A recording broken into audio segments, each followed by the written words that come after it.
Hey, hey, hey. Y'all, we are exactly 1 week away from our Reignite You conference in the DMV area, and we cannot be more excited about what we are about to bring to you. So if you've not gotten your tickets, please go do that today, ASAP, while space still lasts. Today's message, though, is bought sense is the best sense.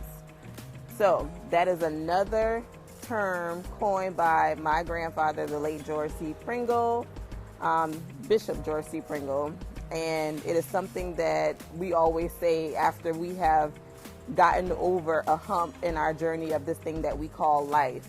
So I'll give you some examples of how you can, of some examples of how I've learned that bought sense is the best sense.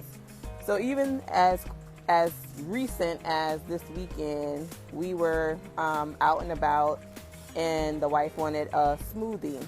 So we looked up a location online, and of course, what we looked for, they advertised as if they had it. So we caught a lift out there to what was supposed to be the business's address. The location that we went to first was closed down. We Googled it again, found the second location. Did we just immediately travel to that second location? No. The second time we called to make sure that this location was actually still in existence. So that was still in existence. What we failed to do is also ask the question of, did they serve this type of smoothie? We just went with what they advertised online. So we spent a second fee to get to the location that is still in existence to find out that they still didn't have what we needed. So the second time around, not only did we call the location to we found a different business altogether, but once we found that business, we made sure that they were open, and we made sure that they also served the drink that we were looking for. So 3 trips later, we located the drink that she wanted. From now on, when you're traveling out of town and you're looking for something specific because of food allergies or whatever, you will know to just go ahead and call ahead before you spend money on the trip to get to where you're trying to go, and to get there just to be disappointed. That was something that we learned just as recent as this weekend. I have a funny one for you. When I was a kid, my sister, we wanted to drive our daddy's truck. And of course it was manual, and she was the one she was the smallest one, so she always got to sit in my grandfather or my dad's lap and, shift gears and things like that. So you couldn't tell her that she couldn't drive a stick shift. So I'm in my daddy's truck and I'm trying to figure it out, and I'm like, I can't figure out this clutch thing. And she was like, I can show you. And I'm like, you sure? And she's like, yeah, I know what I'm doing. I do it all the time. So we're riding around the yard of the house, and when we're getting around the curve, I'm like, Nita, you're not trying to go on the road, right? And she was like, no. I said, no, we're not trying to go on the road. She turns, and we're facing a tree, and I'm like, brakes, clutch, whatever, figure it out so we can stop this vehicle. Lo and behold, the vehicle stopped once we hit the tree. But thank God for sparing our lives, because we are still alive today. But that lesson was, you can't go off of somebody else's version of them knowing what they're doing if they don't have the proof to show that they know what they're doing. So at that time, we were too young to have a driver's license and all of that. She just went off of what she thought she knew, but she never knew that, besides shifting gears, there was a clutch and a brake and gas and all that stuff, because the adults handled that while she was driving, just from the steering wheel and the shifting of gears. So I thought that was a funny one to share.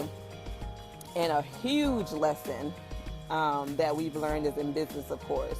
As business owners who have a venue in South Carolina, Low Country, Mount Scorner, right outside of Charleston, we learned about dealing with both construction and the county that you might be living in. So these counties can be very brutal when it comes down to minority businesses, and a lot of things I've learned that they don't always hold other businesses to. They will scrutinize a Black-owned business to be held to every code, to every standard, and that was something that I experienced, my wife experienced, and luckily we asked questions. We went and met with people just to figure out, is everybody being held to these same things, or are we being given a third degree? Because it seems like what took less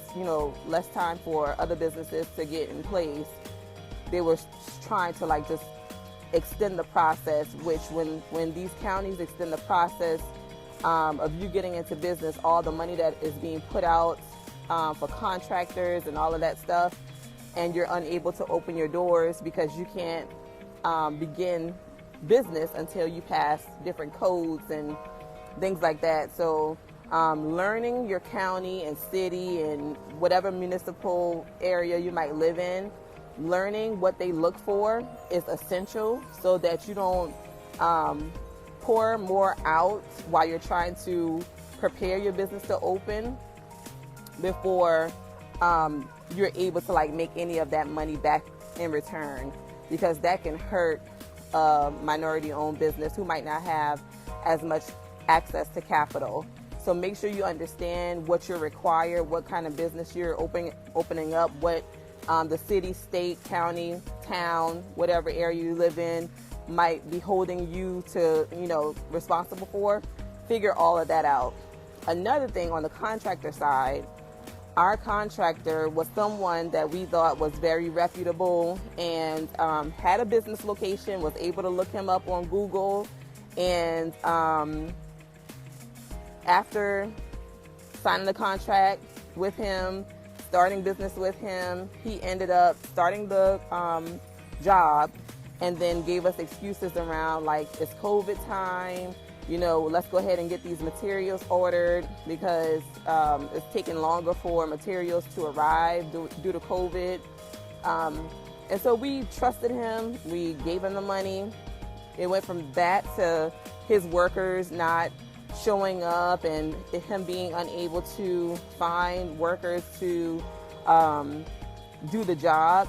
None of that as a customer is my problem. None of that is my business. All I know is I'm paying you to do a job. And if your workers don't show up, then you should be out there doing the job. And that lesson, taught us we lost a lot of money on that contractor. So if any of you know Will Rivers from W.R. Construction, stay away from his behind. And if you know where he is or anything like that, let us know so that we can report his ass and get our money back. We lost a lot of money behind W.R. Construction, Will Rivers from Charleston, South Carolina. If you see him or if you know where he is, let us know so that we can serve him with papers and get our money back. We lost in the 5 figures behind his business and his lack of character when it comes to business. And it's really unfortunate that Black-owned businesses trying to support other Black-owned businesses, we get the short end of the stick. And when we should be trying to keep that money in our communities and circulating it in our communities, it's hard to gain trust in that area again for us. And so that taught us to, even though somebody might be nice and they might have a business and you might trust them, go after, get more than one bid. Don't just go for one bid because this person is somebody who people say has a good reputation. Get more than one bid on your job that you're trying to create.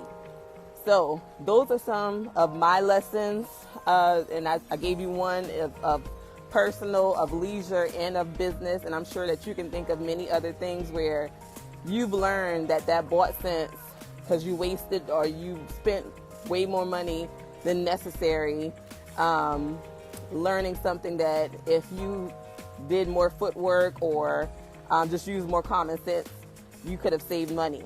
So bought sense is the best sense. Y'all, I would love to hear about some of your bought since experiences in the comments. So let me know what you've learned over the years, and let's laugh together, let's grow together. All right, and I will see you guys next time. I hope that you had a beautiful Saturday and that you're looking forward to an amazing Sunday with family, with meditation, with worship, or however you spend your Sundays. Y'all be good, and I'll see you next time.